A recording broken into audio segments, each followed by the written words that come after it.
So this is more than exciting. We are at Green Mountain Spinnery in Putney, Vermont. I made it, and I'm going to introduce you to. My name is Kate Solomon. Okay, and she, believe it or not, is going to take us on a tour through the mill. The first thing I have to tell you when you walk through the door is all you can smell is sheep. It is the most lovely, lovely smell. I'm immersed in it. So here we go. Let's go. Yeah. Okay, I'll follow you. I've never been to a yarn mill before. Whoa. This is amazing. Oh, look at all the wool. Oh my goodness. Whoa, it's very loud in here.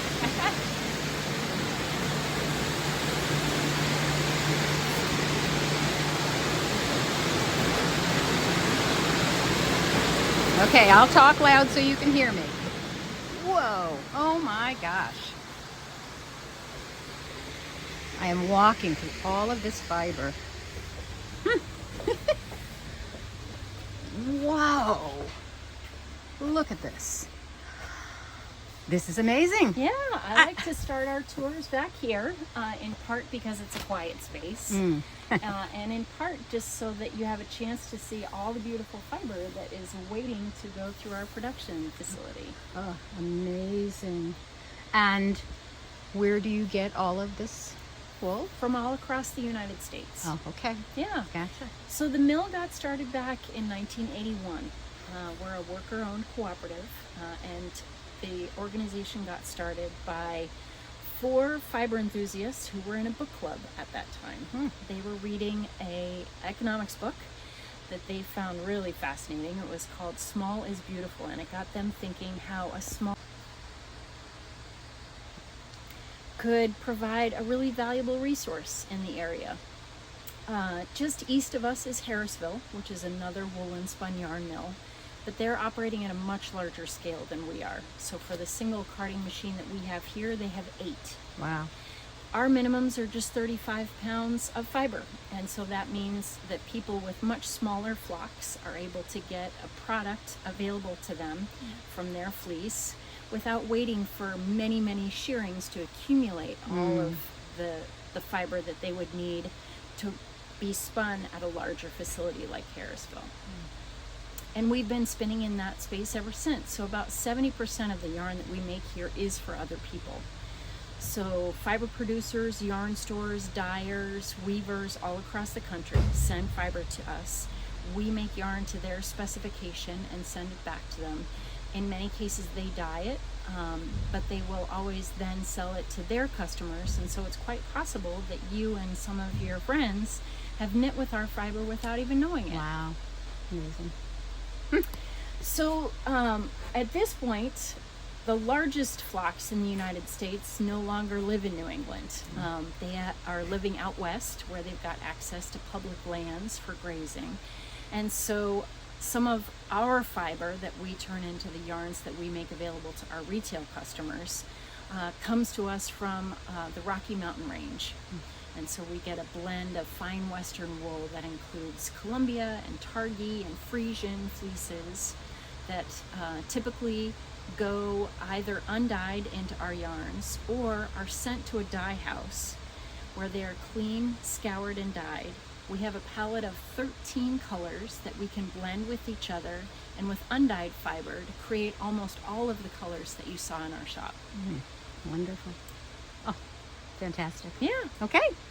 So when wool comes here, it typically feels Dirty. Well, Yeah. sticky. Sticky, yes. It is filled with lanolin, which yes. is a product that the cosmetics industry loves because for our skin, it would keep moisture in. For sheep, it keeps moisture out. But it is a real problem for our machines because it does have a real sticky tackiness to it. So before the fiber like this gets into our machinery, we need to clean it. We need to scour it. So it ends up getting transformed into something that is going to feel much, much cleaner. Oh, absolutely. Yeah. So we'll head into scouring, and Okay. I'll show you how we clean the lanolin out of our fleeces. Awesome. And I know some people are allergic to not necessarily the wool, but to the lanolin. I've heard people that, can't use wool for that reason if there's some lanolin in it. That, yeah, there's an allergy to it. Yeah, I haven't heard of that, but I have heard of many people having sensitivity to the chemicals usually used in processing. Yeah. Okay. Now it's a little noisy in here, so I'll speak loud. I'll have her speak kind of loud, but you may just have to look and see. Yep. That's it. Woo! It is hot and it is loud. This is Marley, and she runs our scouring department here. She is soaking our wool, a sink in the back there, at about 170 Fahrenheit. It's very, very hot. And that heat melts the lanolin, pulling it away from the fiber, taking a lot of the dirt away with it. But we need to be very careful not to allow the wool to be agitated, because while it is hot and wet, it will felt. So this crazy contraption was created for us by a couple of engineering students, and it goes into 3 separate little rinse baths, and it is pulled in between these rollers that are compressed using the air brake system from trucks. So the fiber is squeezed and rinsed repeatedly. It then comes out warm and damp and perfectly clean. It still has some vegetable matter in it, but that's okay. From here, it's going to go into the machine in the corner. That is an old cast iron washing machine that was manufactured in 1898. Wow. It allows us to spin the fiber out after rinsing it one more time. That centrifugal force pulls enough water out of the fiber that we can actually put it in the industrial dryer here behind you, and we don't need to worry about felting. Wow. So that fiber will either go back into the shed for storage until we're ready to start working with it, or it'll head right into production. We typically spin on about 2,500 to 3,000 pound cycles, running from organic and light in color to dark and bright colors. And that can take us anywhere between 3 and 5 months, depending on how often the machinery breaks down. So depending on what we're currently working on, right now we're spinning white. This may end up going right into production as soon as today. Wow.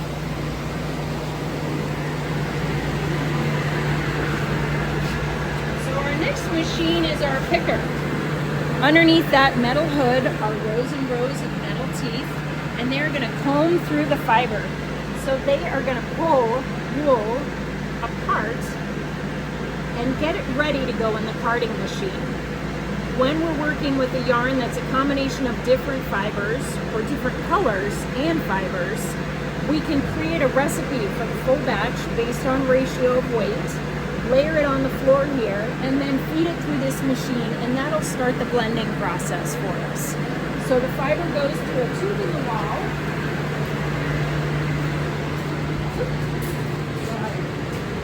Love it. And it ends up in the storage closet here. You can see it's increased in volume dramatically. Yes.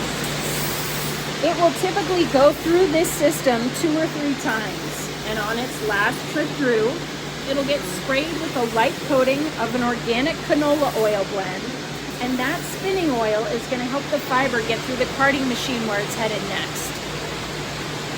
On a warm summer day like today, we don't need to adjust the humidity in the building, but in the winter months, we increase the humidity with humidifiers in order to lessen the amount of static electricity. Excuse me. Our carding machine is a bit of a Frankenstein. It's assembled from various different pieces. The front card is manufactured in 1951, but the larger wheels further down the machine. Fiber is put into the hopper here. It's pulled up and over where it falls into a counterbalanced bucket. Once that bucket fills, it drops a load onto the deck, and it is pulled into the machine. So the machine has a sequence of rolls that are covered in small metal barbs, and they just barely brush past one another, and they comb the fiber out. So they continue the blending process for us, but more importantly, they're getting all the fibers aligned in the orientation of the machine. So it's all getting combed out. But because it's a woolen spun carding machine, halfway down the machine you can see a conveyor belt. And that is delivering fiber from the first half of the machine to the second half, where it's going to be rolled out sideways before continuing on. That 90-degree change of direction that the fiber gets halfway through the machine creates the very typical woolen spun structure of all of our yarns. It's a messy web that traps the short and medium length fibers that are required by this machine into a sort of messy network that holds a lot of air inside of it. And that air ends up having a lot of different benefits for us as knitters. It'll add some elasticity to the yarn, making it more comfortable for us to knit with, and also it'll balance out, once it's been blocked, any inconsistencies in our tensioning when we're having a good knitting day or a stressed out knitting day. It also works like a down jacket, so a sweater quantity of woolen spun yarn is going to feel lighter weight on your body because you're warming the air inside the yarn as well as the yarn, just like you would a down jacket. So after being rolled out sideways, the fiber continues on through the second half of the machine, and we'll head all the way around to the other side of it to see the pencil roving that's the finished product. Okay? I know it's hard to hear because it is so incredibly noisy in here, but this is amazing.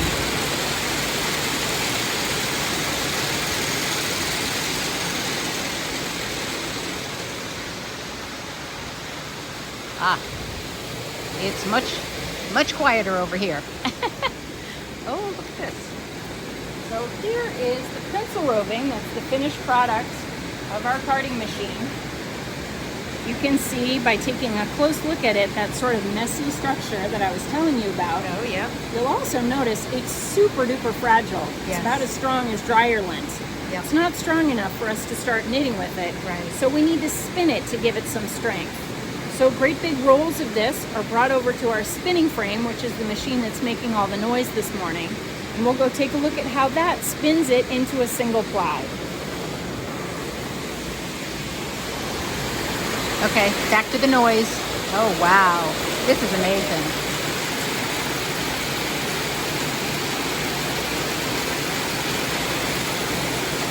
So the strand is hand threaded through this piece of the machinery.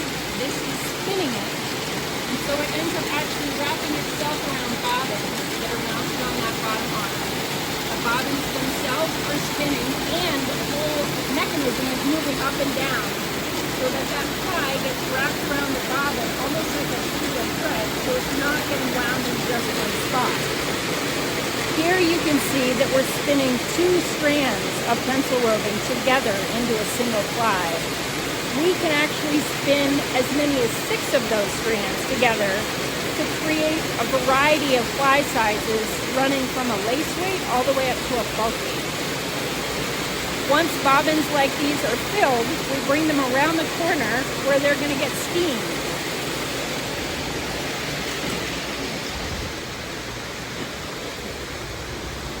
Okay. Bobbins like these are put into this cart, and as you can see, that single ply is already much stronger. Oh, yeah, absolutely. Yeah. So by putting them all in this cart, we're able to roll them all together into the steam box in the corner, and they will steam there for 2 hours. And the steaming is going to help set the twist. So all the energy that the machine just put into the fiber gets almost memorized by it. Very much like the way that we would block a sweater once we finish knitting with it. Now, if we're creating a plied yarn, then these bobbins, after having been steamed, will be put on our plying frame. It will be spun in the opposite direction around fresh bobbins that would need to be steamed again for another 2 hours. By changing the direction that the fiber is being twisted, we're balancing out the yarn and making sure that it's not going to bias on you as you start knitting with it.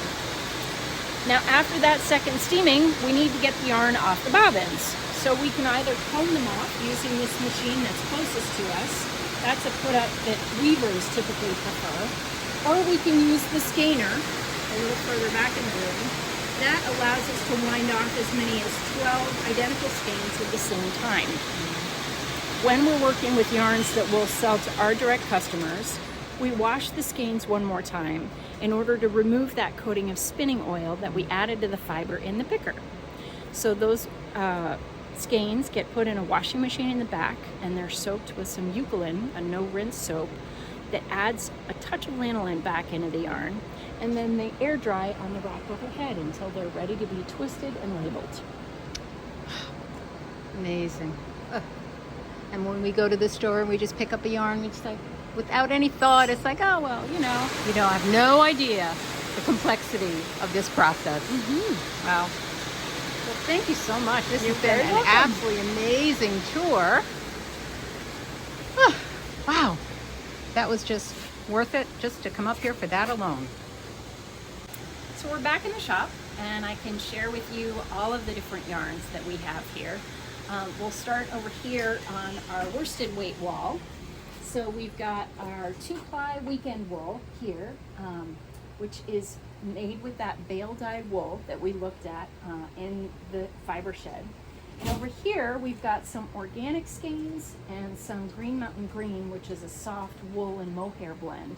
All of these are undyed, and so they're processed as minimally as possible. On the left here we've got our mountain mohair, which is probably our most popular yarn. It's a blend of wool and mohair at a single ply, and because of that structure and because it's wool and spun, it behaves like a marshmallow, and so it actually works beautifully for a weirdly wide range of gauges. You could knit it very densely on size 3 needles to create really warm ski socks, but I've also knit beautiful garments on 10.5 needles that have a really beautiful fluid drape to them. Over here we've got our DK wall.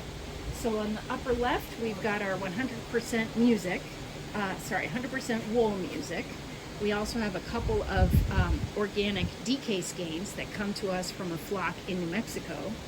In the upper right we've got our wool and tencel blend, Sylvan Spirit.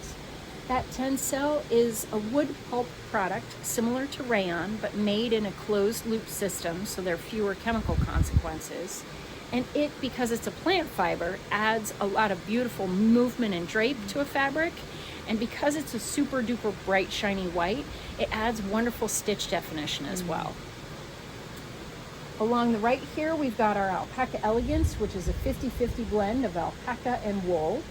In some cases, like these colors here, that color is coming from the alpaca itself, so that is actually blended with undyed fibers, which is sort of exciting.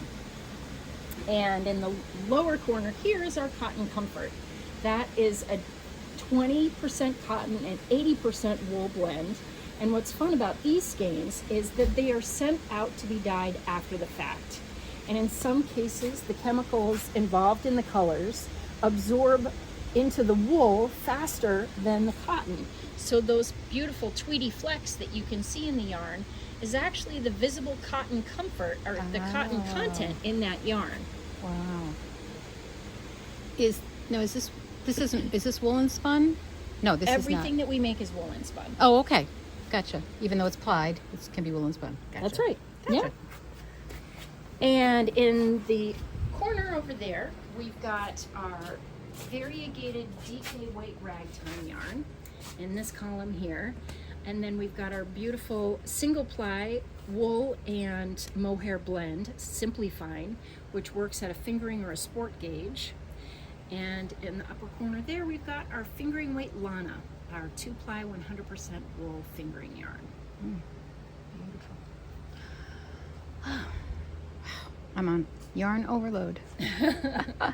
Well, thank you so much for your tour. This has been lovely, and it was worth the trip. I'm delighted to hear that. So now it's time to go shopping. Enjoy.